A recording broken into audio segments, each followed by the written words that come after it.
Shalom. Selamat sore. Puji Tuhan, di sore hari ini kita kembali berkumpul di rumah Tuhan. Kita menjalankan ibadah kita. Saya undang kita semua mari kami berdiri. Kita akan pujian kita mengenal.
Masih bangkit berdiri, kita akan lakukan pujian hari ini harinya Tuhan.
Kemudian selanjutnya kita akan menjalankan persembahan. Saya minta Arman yang menjalankan persembahan, lalu kita akan ujian kerja buat Tuhan.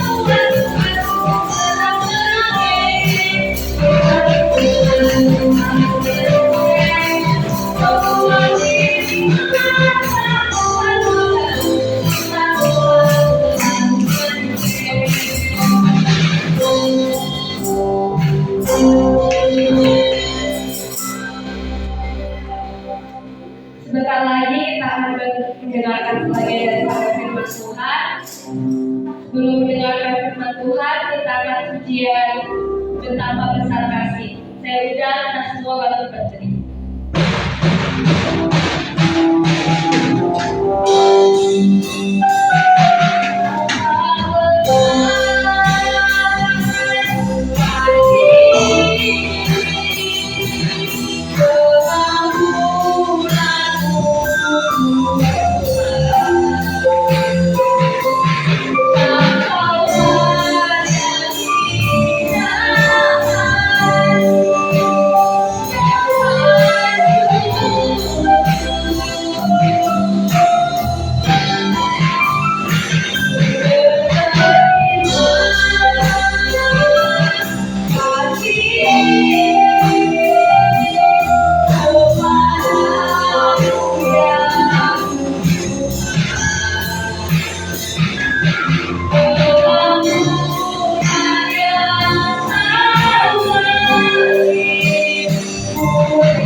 kemudian kami dari awal ketenangan yang berakhir. Tuhan, berkati juga hamba-Mu yang akan berkata sebagai daripada firman-Mu. Berkati kami hamba-Mu yang akan mendengarkan. Berkati hati dan pikiran kami dan mata kami Tuhan. Terima kasih Tuhan Yesus, dan juga berkati persembahan kami Tuhan, semoga persembahan kami dapat dapat menjadi buah yang harum bagi nama-Mu di surga. Hanya ini doa kami Tuhan, haleluya, amin. Selanjutnya mau mendatangkan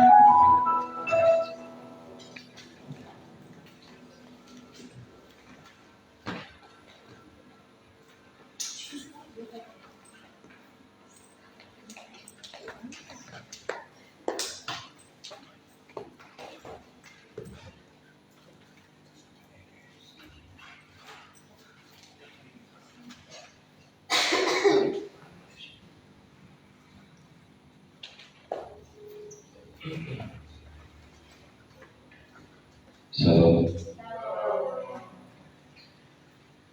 Anak muda terkasih dalam Tuhan, kita mendengarkan firman Tuhan yang berjudul program. Kalau ada mernya berarti sistemnya atau orangnya, toolsnya atau orangnya. Ayo. Programmer. Kalau ada mernya berarti toolsnya, aplikasinya atau pembuatnya. Ayo.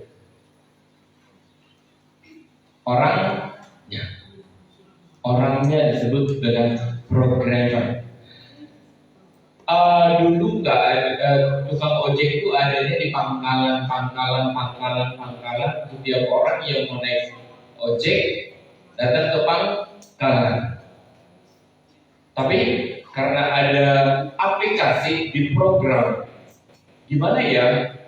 Ada ide mempertemukan antara penumpang dengan driver.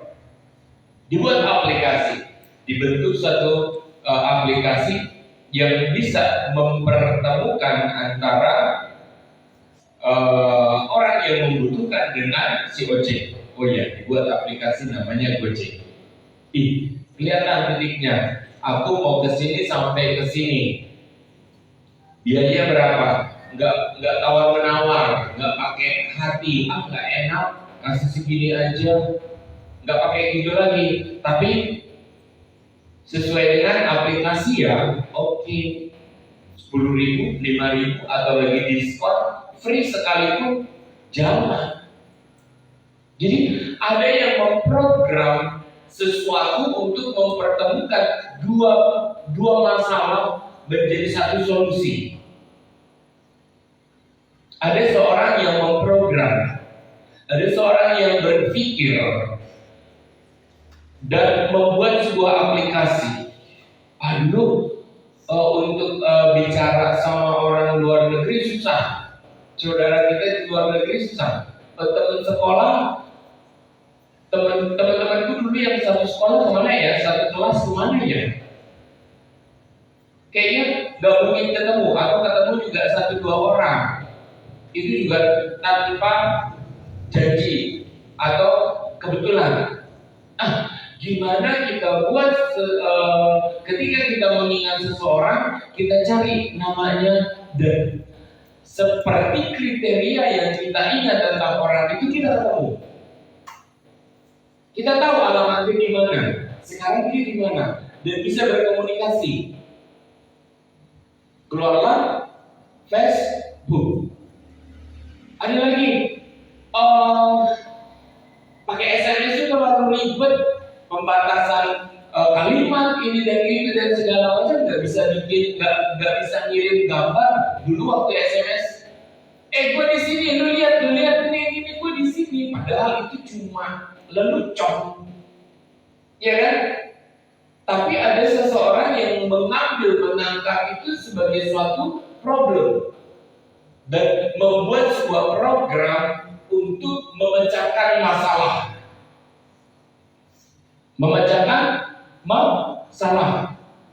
Lalu ada aplikasi yang ditawarkan. Bisa kirim gambar dan bisa kirim video. Bahkan video call, komunikasi kita dengan bunga pun bisa. Keluarlah aplikasi WhatsApp. Lalu ada kebutuhan pendidikan yang panjang jalan ceritanya, dari A sampai Z bisa diceritakan dengan detail. Keluarlah video YouTube, tapi itu terlalu panjang. Orang malas buka YouTube, terlalu panjang, nggak banyak waktu. Padahal kalau nonton drama Korea 3-4 jam ditonton. Tapi kalau sesuatu yang mengajar, mendidik itu susah, nggak menarik. Lalu dibuatlah short video pendek yang menarik. Ya cuma tek. Keluar video pendek dalam waktu 10 menit kita udah bisa nonton beberapa video dan itu menarik. Lalu ditambahin dengan algoritma. Apa yang kita suka itu yang keluar. Itu semua sadar nggak kalau itu semua diprogram? Itu sengaja dibuat karena ada satu problem, ada satu masalah, ada satu kegagalan komunikasi atau keterbatasan komunikasi, di mana semuanya itu makin simpel dan semua dunia ini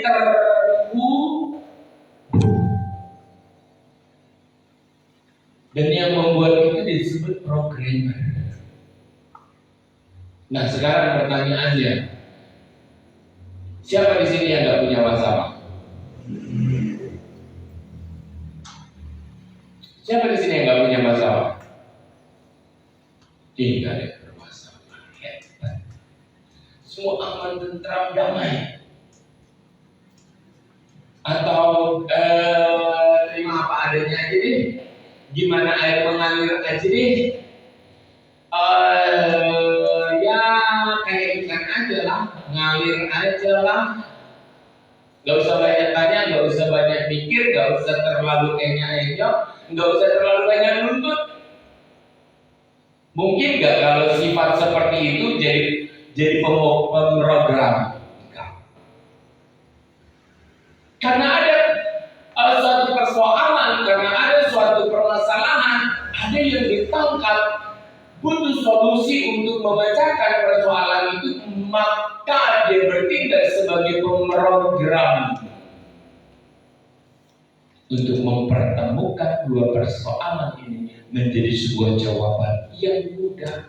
Oh mudah ya, saya nggak perlu keluarin mobil sekarang untuk berangkat gereja. Saya butuh motor, bisa datang motor. Saya butuh mobil, saya bisa datangkan mobil. Dan gak usah setelah sampai tujuan, gak usah bikin parkir di mana. Tuh abang akan pergi sendiri. Bahkan kalau di Cina semua udah otonomus tanpa orang. Dulu setiran itu jalan sendiri, muter sendiri. Kok gak nabrak ya? Ayo, karena ada pemrogram. Nah, bagaimana tentang kehidupan kita? Diprogram nggak? Diprogram nggak? Kalau kita nggak sadar tentang segala sesuatu yang terjadi di hidup kita, ya udah, kita nggak bisa jadi pemenang. Kata firman Tuhan, kita akan menjadi pemenang, bahkan lebih daripada pemenang. Persoalan di hidupmu aja kau nggak tahu kalau itu persoalan. Ketidaktahuan itu persoalan. Kekurangan ini, kurang biaya ini, kurang itu, kurang dan segala macam itu persoalan. Tapi ada yang nerima, ada yang nggak nerima. Orang-orang yang nggak nerima ini akan membuat sebuah program, dan ini buah dari iman. Jadi kalau dibilang beriman tanpa suatu tindakan atau tidak terusik dengan kegagalan yang ada atau keterbatasan ada, engkau tidak sedang beriman, tapi sedang tidur. Nggak ngerti kalau itu tuh persoalan. Tapi kalau iya ya, aku mau tuh jadi orang. Pernah saya dengar seseorang yang berkata, saya tuh kepengen jadi orang yang mau butuh ini, nggak usah mikir banyak, apalagi tentang nominal. Saya mau ada, kepengen saya begitu. Nah, kalau ada persoalan seperti itu, permasalahan seperti itu, mestinya harus ada bagaimana cara menjadi manusia yang unlimited keuangannya. Ya enggak? Kan kita males ya, kalau kita mau apa-apa, bagi ini dong, aku butuh ini, enggak ada. Pak, sepatuku sudah sobek, aku malu, enggak ada duit. Ma, bajuku sudah sobek. Dulu saya SMP, baju batik itu sampai robek-robek, males beli. Sampai robek dipakai sekolah, malu. Tapi mamanya bilang, udah sebentar lagi kok lulus. Ayo sih, ayo. Rasa yang seperti itu yang membuat saya ogah gak punya duit. Jangan sampai gak punya duit. Saya makasih gak mau, apalagi anak saya nanti ngerasain seperti yang dulu pernah saya rasain, gak mau saya. Kalau bisa bagus semua, ada semua. Saya dulu paling diabaikan kalau minta sesuatu. Uang sekolah, udah mama bayar juga. Padahal lupa anaknya ada 6. Saya paling telat kalau minta sesuatu. Kalau nggak dituntut guru nggak minta. Pas udah minta, ternyata udah ada yang lebih dulu minta uang sekolah. Udah mama bayar. Jadi udah mama kasih kemarin. Sama siapa orang saya baru ini minta sekolah, minta uang sekolah. Itu semua kan problem. Nah kalau kita nggak merasakan sebuah problem, merasakan bahwa itu sebuah problem, ya udah deh. Kita tidak sedang beriman. Kita sedang tidur. Thomas Alva Edison nggak akan menciptakan lampu kalau melihat kegelapan itu suatu persoalan. Tapi karena dia melihat kegelapan itu sebagai suatu problem, sebagai persoalan, gimana sih kalau ada terang, malam juga kita bisa beraktivitas. Aktivitas itu akan lebih panjang. Otak cerdasnya bekerja dan menciptakan dan memprogram sebuah solusi. Diciptakanlah lampu. Dia gali dari penemuan-penemuan sebelumnya. Oh ternyata ada kemungkinan bisa menciptakan sebuah terang walaupun sudah dalam keadaan gelap. Bukankah lebih baik kalau ada terang? Jadi aktivitas manusia itu enggak kayak ayam, kalau udah datang sore tidur. Kalau udah sore tidur udah nggak bisa aktivitas macam-macam. Nanti dibilang di sana ada macam, di sana ada hantu, di sini keterbatasan. Nah, karena ada sebuah persoalan, dia memprogram, membuat suatu solusi. Dia menciptakan lampu dari lampu pijar dan akhirnya yang lain menambahkan sampai lampu yang sempurna di mana kita bertemu jam 7 malam dan beraktivitas, di mana orang dulu nggak bisa beraktivitas karena sudah gelap. Kalau belajar malam pakai lampu semprot atau lilin, besok pagi hidupnya dicoel. Sekarang kan kelihatan cantik, berdandan seperti siang hari. Karena apa? Ada yang menciptakan solusi. Dia bertindak sebagai pemrogram sesuatu untuk menjadi jawaban. Kita lihat kenapa orang-orang Kristen yang selalu berpikir maju. Karena orang-orang Kristen bisa melihat suatu persoalan, kecerdasannya, imannya, iluminasi, pewahyuan, hikmat itu berjalan bersamaan dengan iman. Jadi jangan ngomong iman tapi gak pernah jadi sesuatu, gak bisa jadi seseorang, gak usah ngomong iman. Malu yang kita imani. Kalau mau berbicara tentang iman, jadilah seperti yang Tuhan Yesus ingini. Itu iman. Jadilah menjadi problem solver, pemecah masalah. Berdiri, bertindak sebagai pemrogram. Oh iya, biar ini bisa lebih baik, kita harus adakan ini. Oh, biar ini lebih baik, kita harus adakan ini. Ya, kita buka di Yosua 6 ayat 1 sampai 17. Apa yang terjadi tentang persoalan yang mereka hadapi dan apa yang Tuhan berikan hikmat kepada Yosua, hikmat kepada Yosua untuk menjadi pemenang, nggak diam aja.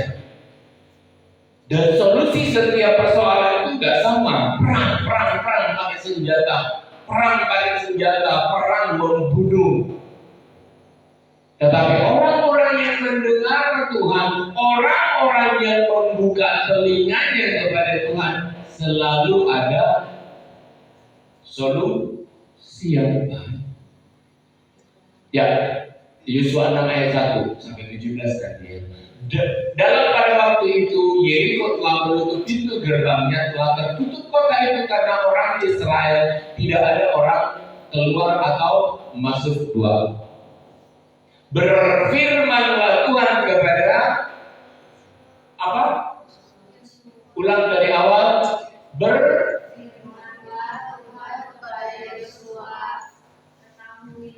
Berfirman, berbicara, mewahyukan, iluminasi, menambahkan dalam pikiran, menggetarkan gelombang pikiran, bertindak, lakukan ini, dengar, buka telingamu, buka hatimu.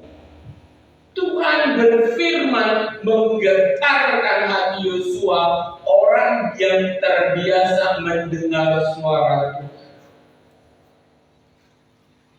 Berfirmanlah Tuhan kepada Yosua, ketahuilah aku serahkan ke tanganmu Yeriko ini beserta rajanya dan pahlawan-pahlawannya yang gagah perkasa. Belum perang, menang. Ayat 3. Haruslah kamu mengelilingi kota itu, yakni semua prajurit harus mengedari, memutari, mengelilingi kota itu sekali saja. Demikianlah harus engkau perbuat 6 hari lamanya. Di sini siapa yang bertindak sebagai pemrogram? Yosua atau Tuhan? Tuhan. Kalau menurut Yosua, dia akan berpikir membeli senjata untuk berperang. Itu pahlawan-pahlawannya gagah perkasa. Itu temboknya itu selebar ini, bisa kereta besi berjalan 2 arah di atas. Dan itu tembok itu sebagai satu benteng pelindung, melindungi kota. Susah untuk dikuasai, susah untuk ditaklukkan. Kalau orang masuk udah ketahuan duluan dari atas, karena dari atas itu tinggi, kelihatan ada musuh atau enggak, dan itu ada penjaganya. Orang yang melewati batasan daripada benteng ini disebut sebagai pemberontak atau ingin menyerang, bisa diserang duluan. Tapi Tuhan berfirman kepada Yosua, puterin aja. Gimana tembok akan rubuh? Tembok yang sebesar itu, tembok penjagaan yang sebesar itu dan menjadi menara pantau, gimana akan rubuh? Kata Tuhan, puterin aja, edarin aja, iterin aja. Kalau orang Malaysia bilang pusing-pusing, jalan-jalan. Mengedari kota itu sekali saja demikian harus engkau perbuat 6 hari lamanya. Ayat 4.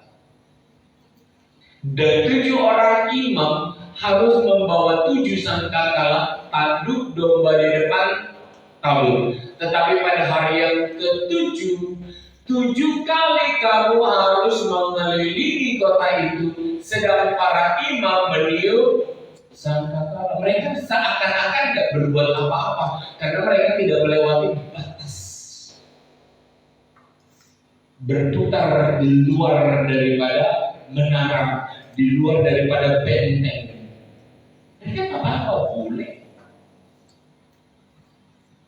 Tapi melihat tabut saja orang-orang di luar Israel sudah gemetar.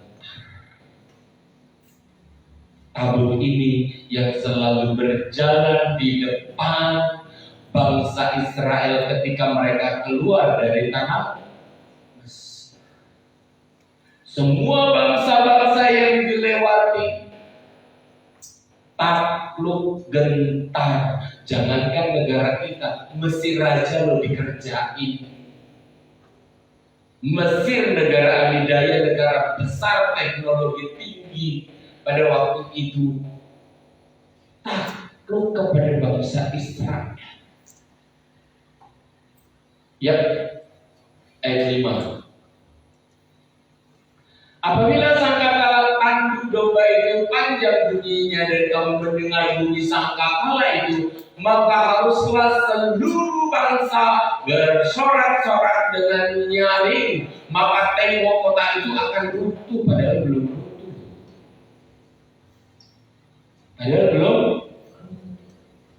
Ini baru omongan di amal. Enggak? Siapa yang mau berhasil? Taruh tabut Tuhan di depan.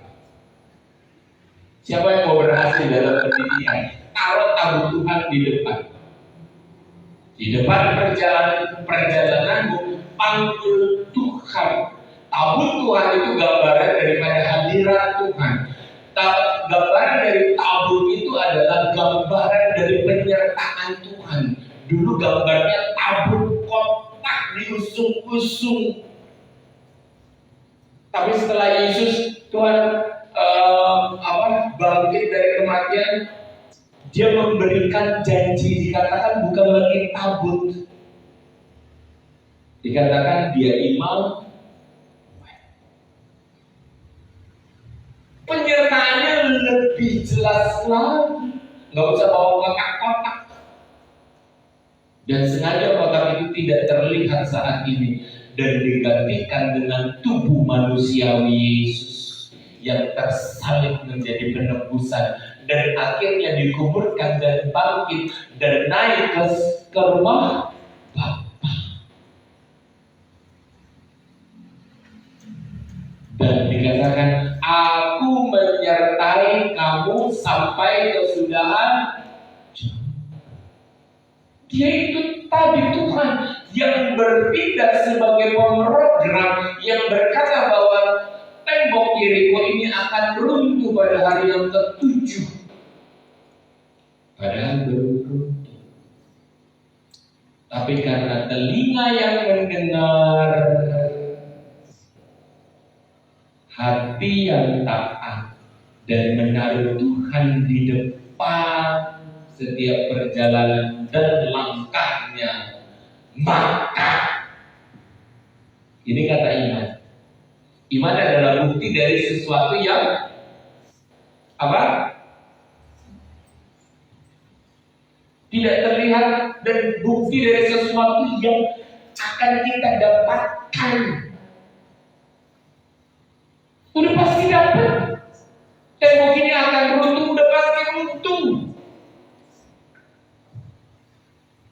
Sesuatu yang tidak terlihat tapi diimani, nyata, menjadi nyata bahwa Tuhan itu ada, Immanuel.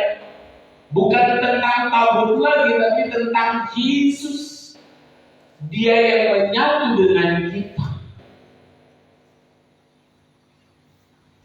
Anak-anak muda menjadi orang hebat.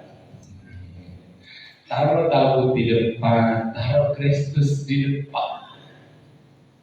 Sebelum melangkah Tuhan, temani aku. Temani aku.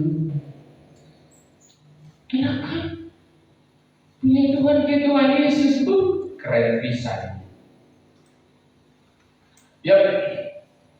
Lalu bangsa itu harus memanjatnya masing-masing langsung ke depan. Ayat 6.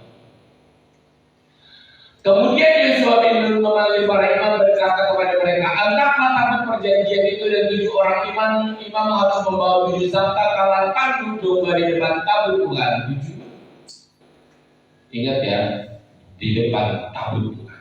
Dan kepada bangsa itu dikatakannya, majulah kelilingi kota itu dan orang-orang yang bersenjata harus berjalan di depan tabut Tuhan. 8. Segera sesudah Yosua berkata kepada bangsa itu, maka berjalanlah ke 7 orang imam yang membawa 7 sangkakala tanduk domba itu di depan Tuhan, lalu mereka meniup sangkakala, sedang tabut perjanjian Tuhan mengikuti mereka. 9. Dan orang-orang yang bersenjata di depan para imam meniup sangkakala dan barisan menutup pengikut tabut itu, sedang sangkakala terus menerus ditiup. 10. Tetapi Yosua telah memerintahkan kepada bangsa itu, demikianlah jangan bersorak dan janganlah mendengarkan suara sepatah kata pun jangan keluar dari mulutmu sampai hari aku mengatakannya kepadamu, bersoraklah, maka kamu akan bersorak. Demikianlah Tuhan, demikianlah tabut Tuhan mengelilingi kota itu, mengedarinya sekali saja. Kemudian kembali mereka ke tempat perkemahan dan bermalam di tempat perkemahan itu. 12. Keesokan harinya Yosua bangun pagi-pagi, lalu para imam mengangkat tabut Tuhan. Kata Tuhan, jalan. 13. Maka berjalanlah juga ke 7 orang imam yang membawa 7 sangkakala tanduk domba itu di depan tabut Tuhan. Sambil berjalan mereka meniup sangkakala, sedang orang-orang bersenjata berjalan di depan mereka dan barisan penutup mengikut tabut Tuhan, sementara sangkakala terus menerus ditiup. 14. Demikianlah pada hari kedua mereka mengelilingi kota itu sekali saja, lalu pulang ke tempat perkemahan, dan begitulah dilakukan mereka. 6. Menengok, katanya, menang aja, jangan berisik, kecuali sangkakala. Sangkakala gambaran dari apa? Siar, berbicara tentang Kristus, anak-anak Tuhan. Anak-anak Tuhan yang selalu membawa roh Tuhan dalam dirinya, itu menggetarkan dunia ini. Tetapi pada hari yang ke-7 mereka bangun pagi-pagi ketika fajar menyingsing dan mengelilingi kota 7 kali dengan cara yang sama. Hanya pada hari itu mereka mengelilingi kota itu 7 kali. 16. Lalu pada ke-7 kalinya ketika para imam meniup sangkakala, berkatalah Yosua kepada bangsa itu, bersoraklah sebab Tuhan telah menyerahkan kota ini kepadamu. 17. Dan kota itu dengan segala isinya akan dikhususkan bagi Tuhan untuk dimusnahkan. Hanya Rahab perempuan sundal itu akan tetap hidup dengan semua orang yang bersama-sama dengan dia dalam rumah itu, karena ia telah menyembunyikan orang suruhannya kita suruh. Temboknya runtuh. Yang pemprogram siapa? Yosua.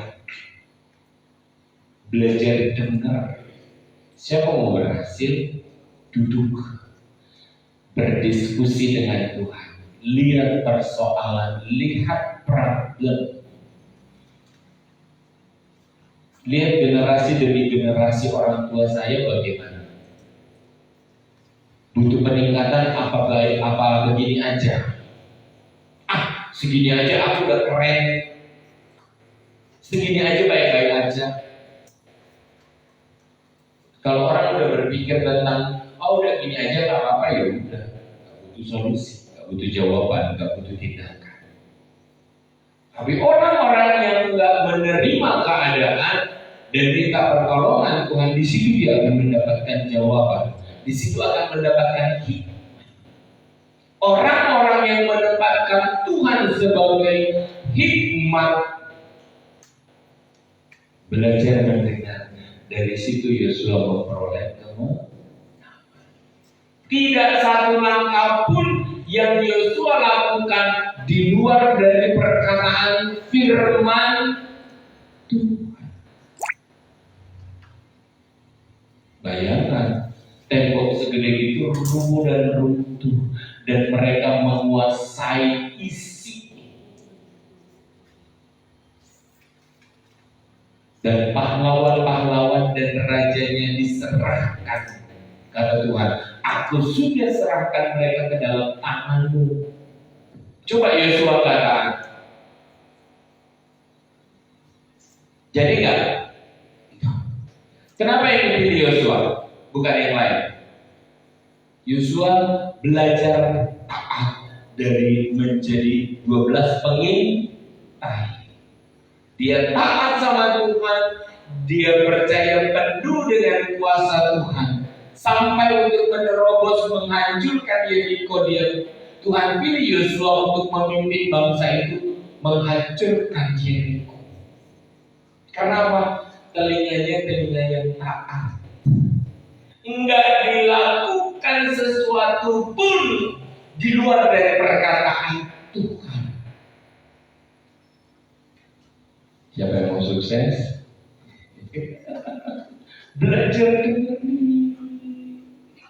Enggak satu pun di luar daripada firman Tuhan yang dilakukan, yang dimana yang nggak dilakukan, semua dilakukan oleh Yosua detail tentang 7 hari. Tiap hari kamu keliling ya, tetapi waktu hari ke-7 kali kamu keliling. Mudah nggak? Enggak. Kalau orangnya nggak mudah, susah dengar firman. Kata Tuhan apa? Tiap hari 7 kali.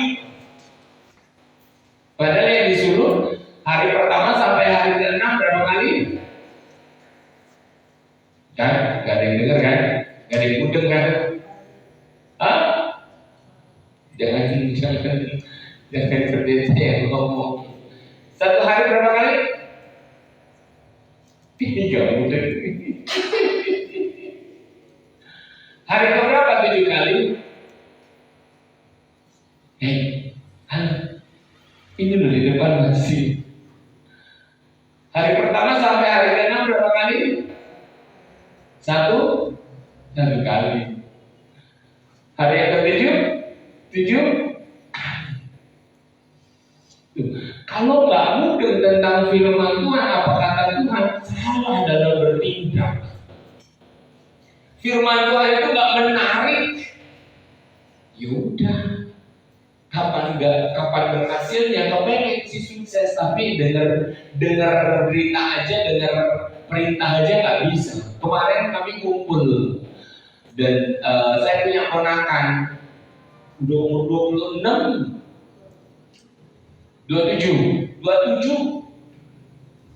Saya pulangnya, Chris, ikut di belakang ya, cepet.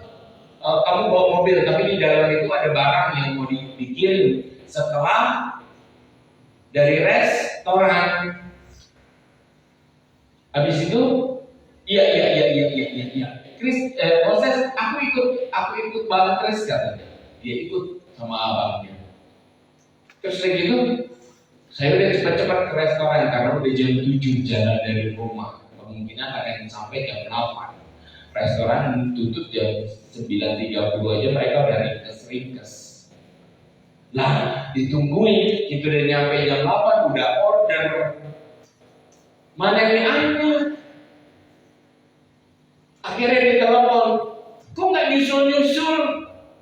Lah, saya ngirim barang dulu. Disuruh apa? Ngerjainnya apa? Ya kan? Gagal kan? Sampai akhirnya mereka datang jam 9 lebih. Sementara waitersnya sama tukang masaknya udah mulai ringkes, mau bersih-bersih, mau tutup.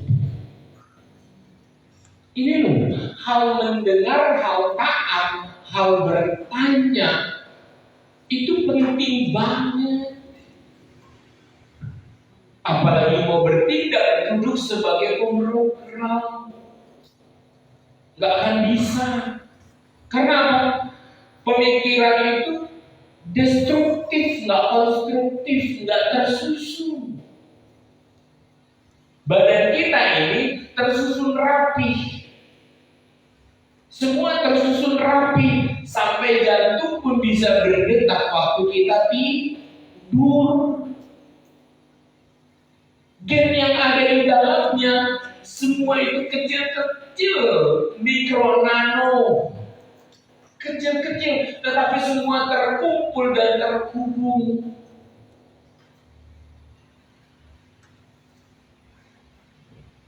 Makanya semua bisa berjalan. Lawan kata daripada terprogram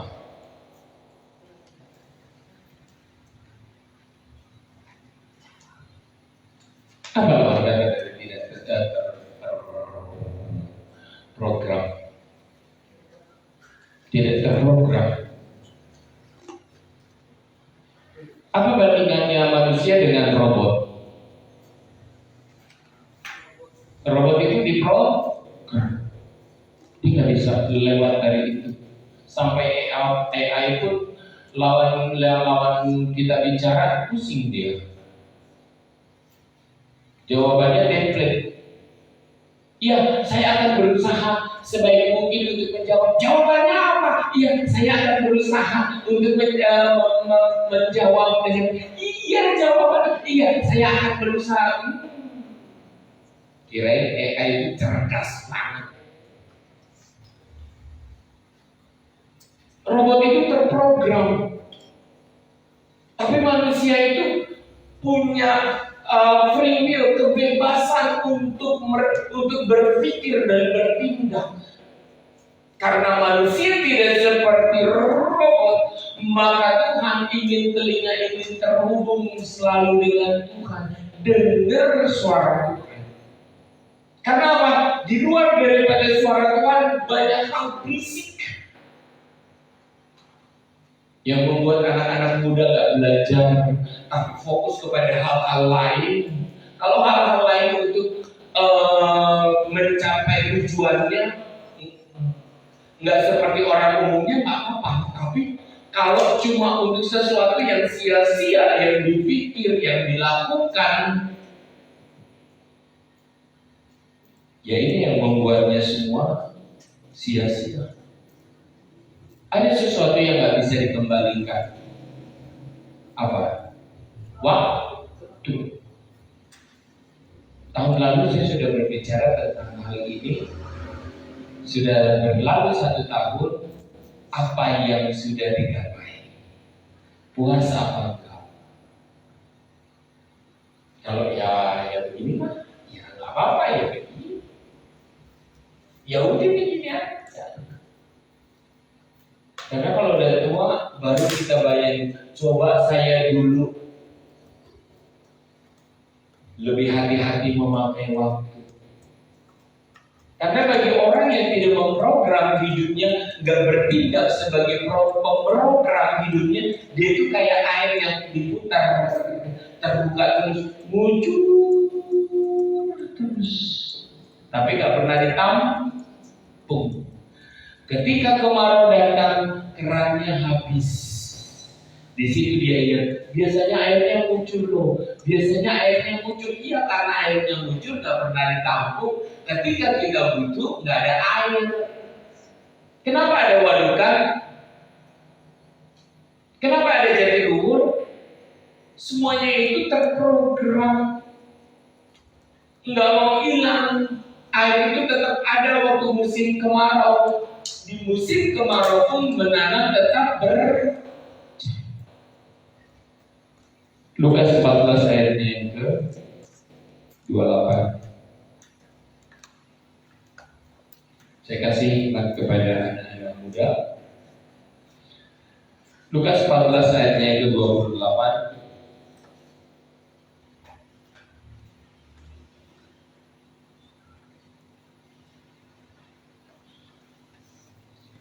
Baca, ayat anak muda baca.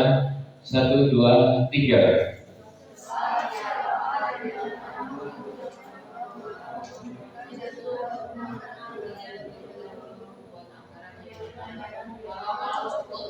Untuk menyelesaikan pekerjaan itu.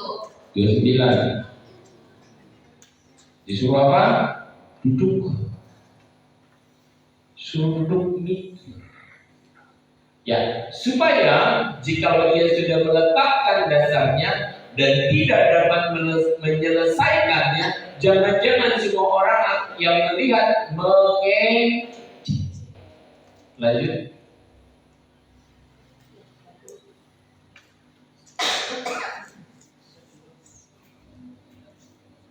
Sambil berkata, orang itu mulai mendirikan tetapi ia tidak sanggup menyelesaikannya. Ini kata halus nih. Kata kasarnya apa? Bingung. 31. Atau raja manakah yang kalau mau pergi berperang melawan raja lain tidak duduk dulu untuk mempertimbangkan apakah dengan 10 orang ia sanggup menghadapi lawan yang mendatanginya dengan 20.000 orang. Memanage, memprogram. Kekayaan orang muda itu apa? Kekayaan anak-anak muda itu apa? Anak-anak muda kan duit sedikit kan? Ya. Tapi kekayaan anak-anak muda itu apa?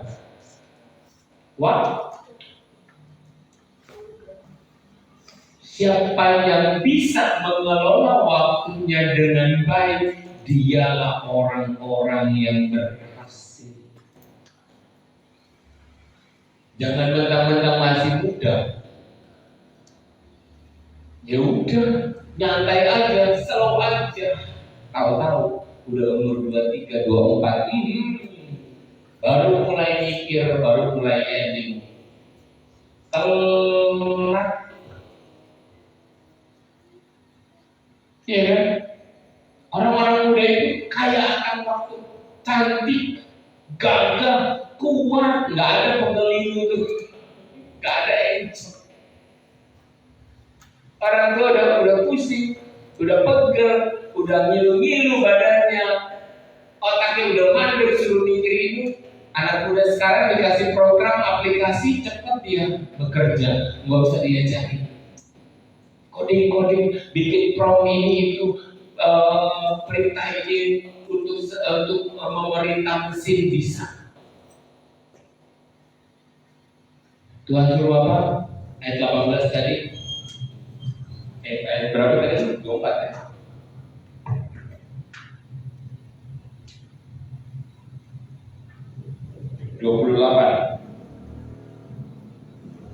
Siapakah yang di antara kamu kalau mau mendirikan sebuah menara tidak apa? Duduk dulu, membuat anggaran biaya, berpikir tentang diri sendiri. Mau dibawa hidup ini kemana? Mau jadi apa? Airnya banyak, jadi biarkan tumpah, tapi di manage, di program. Biar waktu kita butuh, kita bisa. Yang paling mahal sekarang apa? Pengetahuan. Dulu pengetahuan itu mahal, harus beli buku. Sekarang AI ada, Google Search ada, segala macam AI banyak. Kita bisa perintah, memerintahkan, tanya tentang bisnis bisa, gimana cara membuka bisnis bisa, gimana cara belajar, bahkan tinggal di foto soal ini gimana cara menyelesaikan, cekrek dikasih, dia jawab, pintar deh.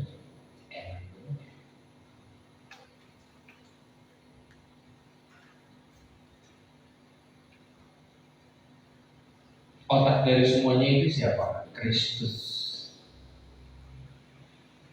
Sumber dari hikmat Salomo siapa? Yesus, Tuhan. Sampai kecerdasan yang sekarang terjadi itu seizin daripada Tuhan. Tuhan yang membukakan, Tuhan yang mengizinkan. Semuanya itu boleh tercipta di masa-masa ini.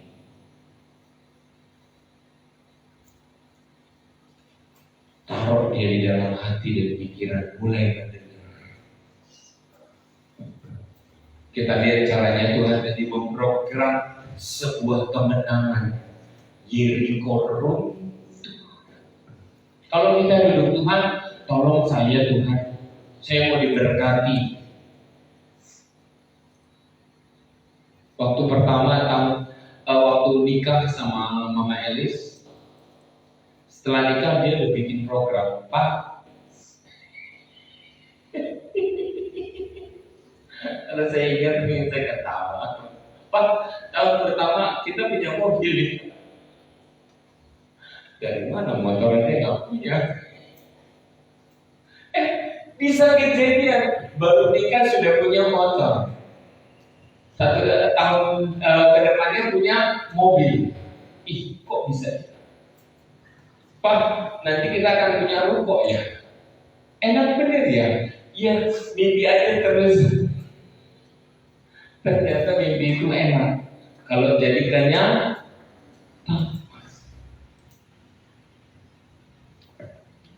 untuk merumbuhkan Yeriko itu kan cuma mimpi. Mustahil nggak? Mustahil. Itu benteng terkuat pada masa itu yang nggak mungkin dirubuhkan. Tetapi mimpi itu menjadi kenyataan di tangan Siapa yang mau mimpinya jadi kenyataan? Sama Tuhan berprogram. Saya mau katakan sia-sia hidup orang-orang muda yang tidak duduk dengan Tuhan dan tidak memprogram hidupnya. Sia-sia. Karena waktu itu nggak bisa tapi orang yang berkelimpahan, orang yang berhikmat, orang yang bersukacita adalah sejak mudanya dia jadikan Tuhan menjadi suluh dan terang dalam hatinya, menjadi tabut, menjadi navigator.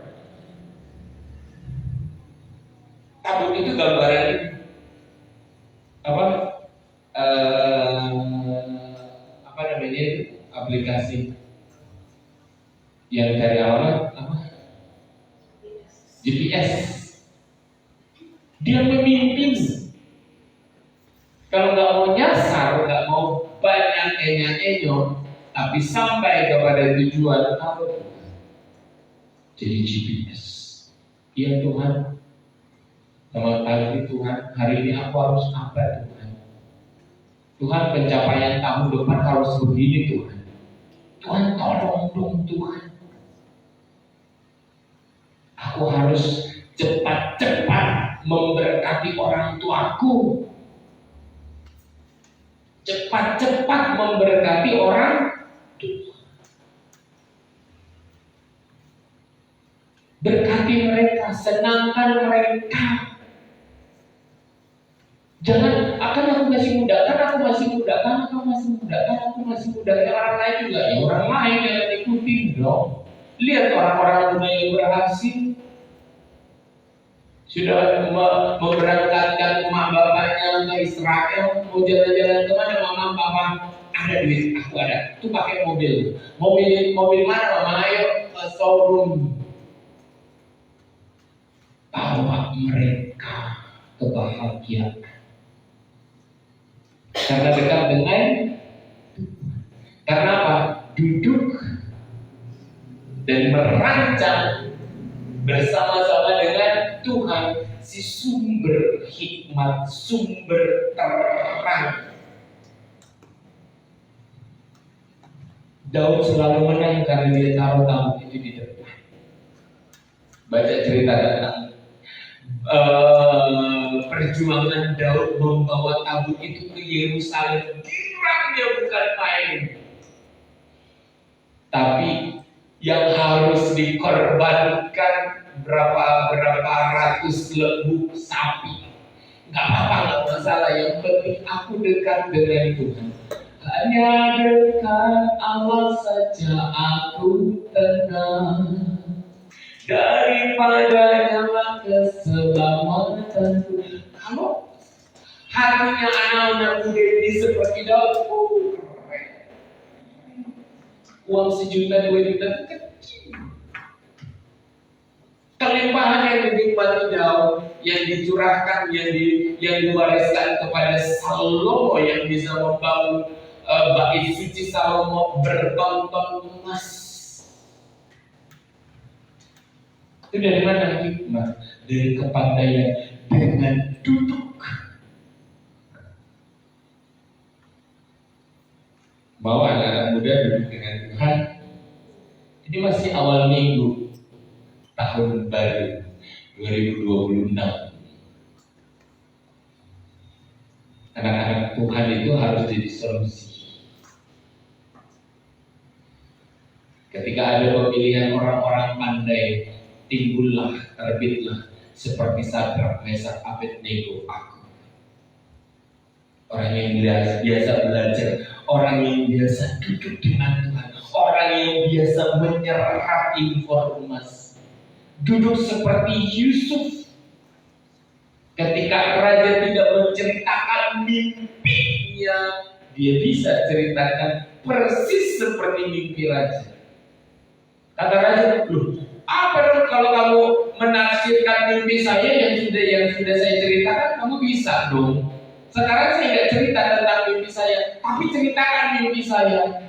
Tuhan berbicara kepada Yusuf. Persis seperti mimpi raja. Raja bermimpi ini kan, raja begini kan, 7 lembu gemuk, 7 lembu kurus. Rajanya bingung, kok dia tahu mimpi saya? Mulut ini aja gak ngomong, pikiran ini aja ditutup, kok dia tahu?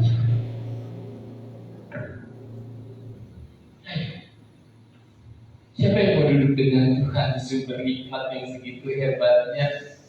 Saya mau. Saya girang menjalani hidup ini karena Tuhan saya hebat. Saya girang menjalani hidup ini karena Tuhan saya luar biasa.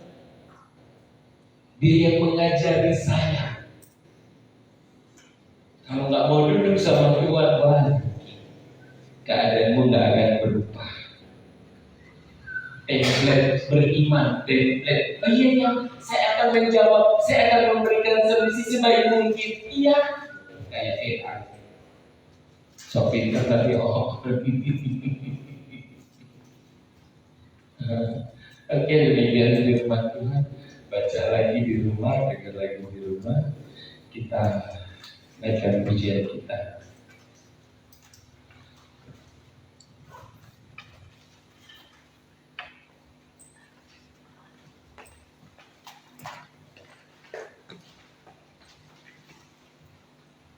Siapa yang berhasil itu bukan kehebatan hamba Tuhan yang umur rapi menumpangkan tangan, tetapi siapa yang mau berubah, siapa yang menarik hikmat dari firman hari ini dan bertindak setiap hari duduk dengan Tuhan. Tuhan bilang apa kepada Yosua? Jangan ngomong apapun, jangan membuka sepatah kata pun, duduk dengan Tuhan sampai hari ke-7 bersoraklah. Keren, keren. Jangan belajar berbicara, belajar mendengar. Duduk sama Tuhan, dia menyembah.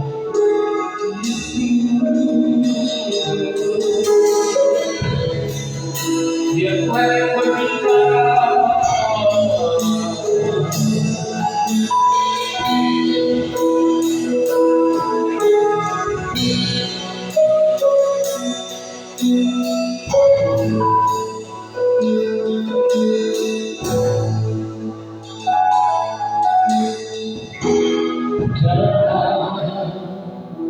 Kesesakanku,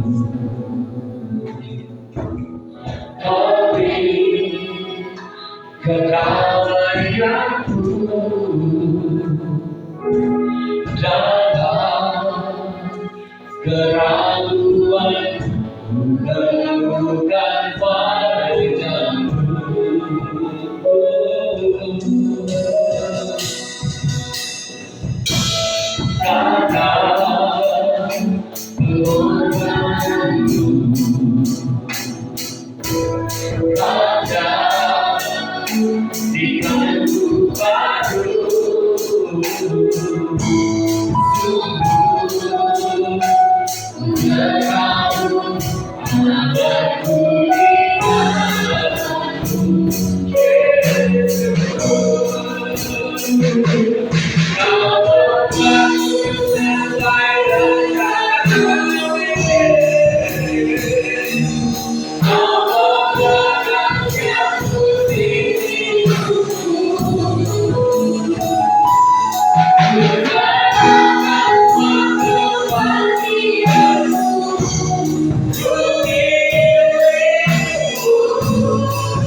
ini berkomitmen dengan Tuhan. Duduk bersama-sama dengan Tuhan. Setiap pagi sebelum engkau memulai aktivitas, atau engkau ambil waktu malam untuk merenung dengan Tuhan, memanggil namanya Yesus. Yesus Tuhanku, duduk di sampingku.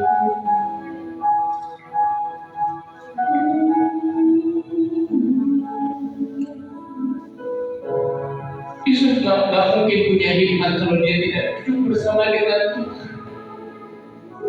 Sadrak, Mesak, Abednego, Daud, orang-orang hebat adalah orang-orang yang mau duduk dengan Tuhan. Siapa yang mau jadi orang-orang hebat? Berseru ajak Tuhan duduk, luangkan waktu. Tuhan katakan kepada Yosua, jangan berbicara apa-apa. Sampai satu saat Tuhan katakan bersoraklah.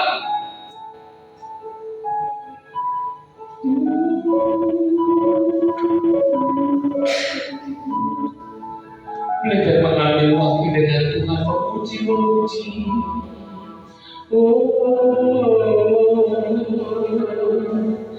Belajar mulut kita berbicara, menyembah. Haleluya.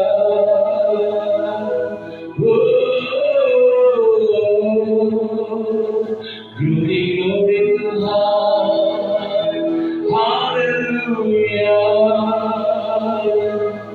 Yesus Tuhan.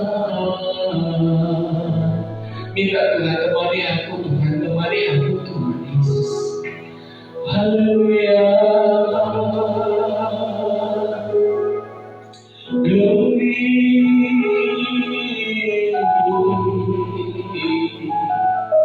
Haleluya. Mulai berbicara, mulai menyembah. Haleluya. Haleluya.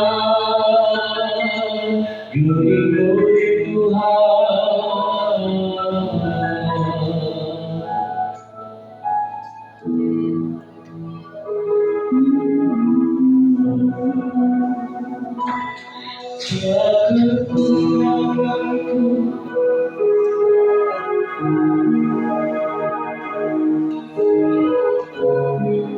Indah dalamku, serahkan milikmu.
Tidak sesuatu pun yang gelap akan menjamahku.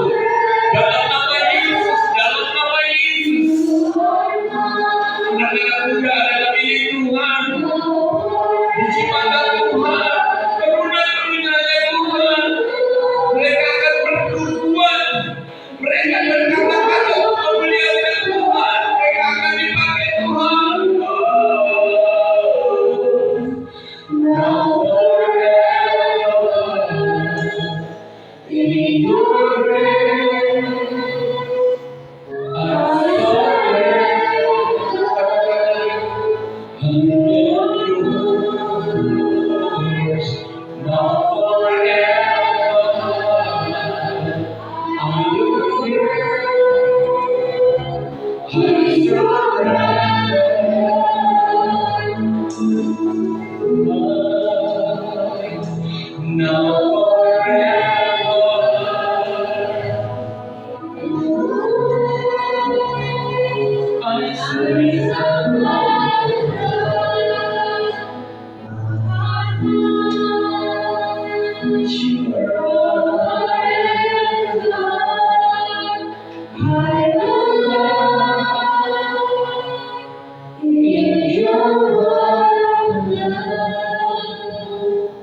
pegang tangan Tuhan, masuki tahun yang baru.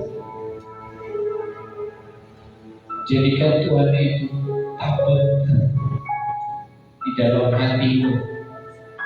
Dia adalah pelita.